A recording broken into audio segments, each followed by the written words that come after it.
Rebellion Developments is renowned for its Sniper Elite franchise, offering a realistic sandbox for players to snipe targets during World War II. However, its next big release, Atomfall, is something entirely different. As a post-nuclear survival sandbox title in first person, it's more focused on the narrative and decision-making in a world of mystery.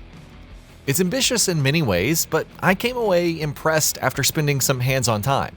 And here are 15 things that you should know about Atomfall before it launches on March 27th for PS5, Xbox Series X and S, PS4, PC, and Xbox One alongside Game Pass.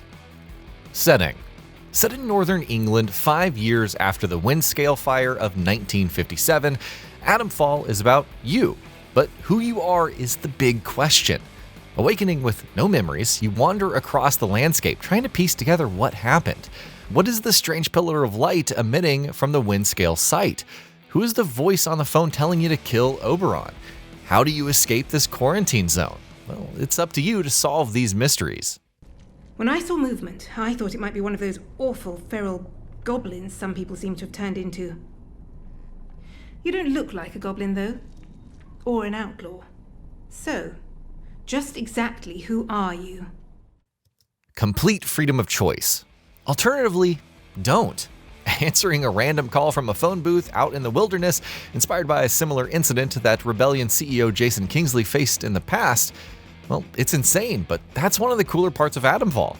I could follow a random note telling me to locate Mother Jago at the old mining site, or walk right through the door of the Druid camp and raise hell. I could investigate the old dam, try to find Joyce Tanner, or sneak through the Protocol Soldiers' watchtower, which goes wrong. You're not on a fixed path, but not left to your own devices either. No quests, following leads instead.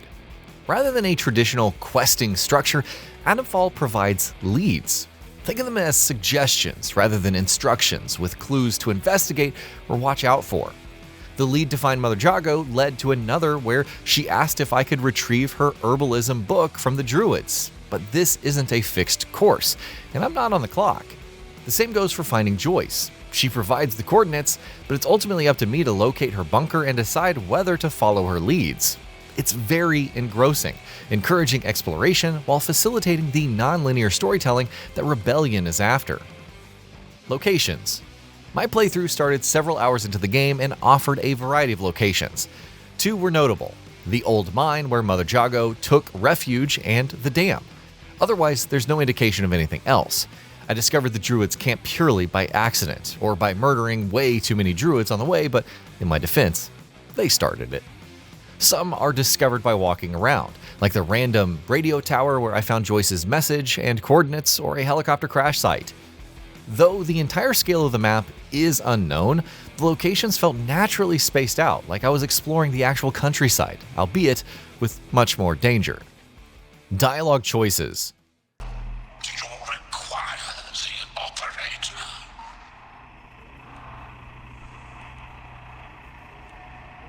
Perception is key.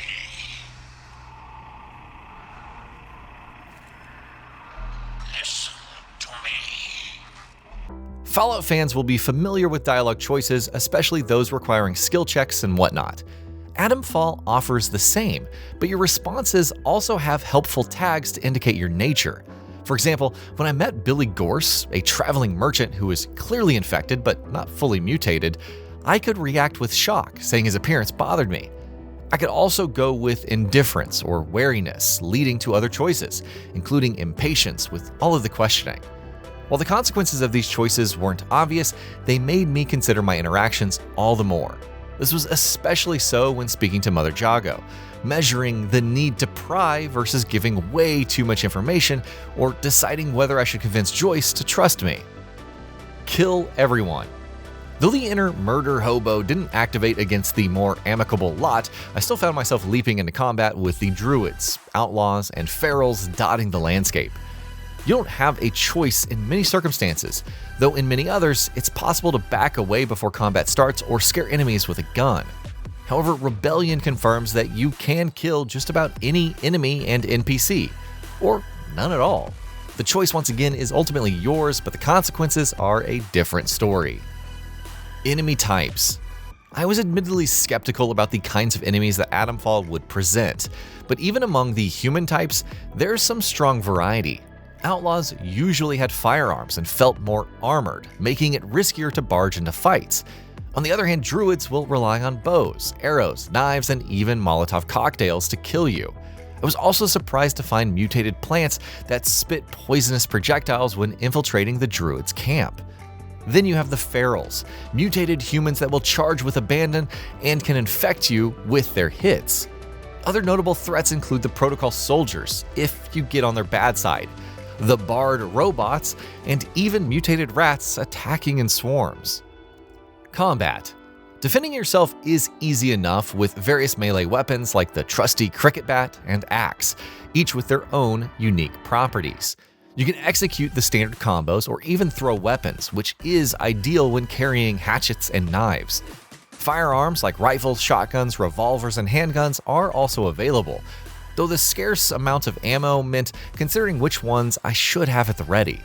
A full suite of firearms and explosives in case things go loud, or perhaps using a bow for an initially stealthy approach and a cricket bat for more close encounters. Either way, it encouraged thinking about my engagements and then planning on the fly. Pneumatic cache. You're limited in the amount of items that can be carried, but Atomfall has somewhat of a solution to this with the pneumatic cache. When discovered, you can shove any desired items like bandages, food, explosives, and more, and retrieve them at another location. The catch is that you're not sure, at least from the outset, if a pneumatic cache station is present, adding to the risk. Marking their locations on the map is yet another key facet of survival. Skills. As you progress, new skills become available, allowing you to lean into melee combat, survival, ranged combat, and conditioning. Kill momentum will grant a buff to melee damage, while quiet movement reduces the sound of your footsteps. Taking down enemies can be noisy, but thankfully there is a skill for muffling it. You can even disarm traps and harvest their materials. Crafting. The world of Atomfall isn't littered with junk to collect by the truckload, but you will find cloth, scrap, gunpowder, and other materials that can come in handy. Bandages are cheap to make, and on top of recovering health over time, they cure bleeding and temporarily provide resistance to its buildup. You'll discover, or sometimes have to barter, for recipes to be able to craft antidotes, explosive lures, and more, but they could come in handy when you least expect it. Bonkers choices to influence enemy population. By head of design Ben Fisher's own admission, Atomfall features, quote, some experimental stuff that wouldn't be attempted anywhere else because, quote, you can't guarantee a result. There's some bonkers stuff in Atomfall, he told Video Gamer. There are events the player can trigger or completely miss that have an influence on the enemy population in the game world and stuff like that. While he noted it might or might not work, he's looking forward to finding out. References for other Rebellion games. During a recent Q&A, the development team was asked if there were any nods to Sniper Elite to discover in Atomfall, to which it enthusiastically replied, yes, followed by, no, we're not going to tell you. Regardless, players can find lots of fun things, including references to other Rebellion titles and even British media, including the BBC. Story expansion. It's been weeks of fiddling with consoles and reading paperwork and... well, I'm a bit stumped, to be honest. All this kit, and none of it well suited to getting a simple communications channel up and running. Alongside 3 days of early access, the Deluxe Edition also includes a story expansion pack. There isn't much information aside from not launching on day one, and Rebellion has remained tight-lipped on what it could offer. Well, we'll have to wait for more details. Playtime. With all these different choices and paths, how long will it take to beat Atomfall? In the same Q&A, Fisher said a full playthrough could take 15, 20, or even 25 hours, though it depends on how you play. Another team member commented how they had a playthrough of 20-odd hours and still hadn't ventured into some parts of the woodlands or conversed with half the cast. Fisher promises a, quote, single, meaningful narrative experience, but also that you can revisit it for something completely different. And that'll be about it for this one. If you guys like what we're doing at Gaming Vault, please consider subscribing to our channel, and I'll see you guys on the next video.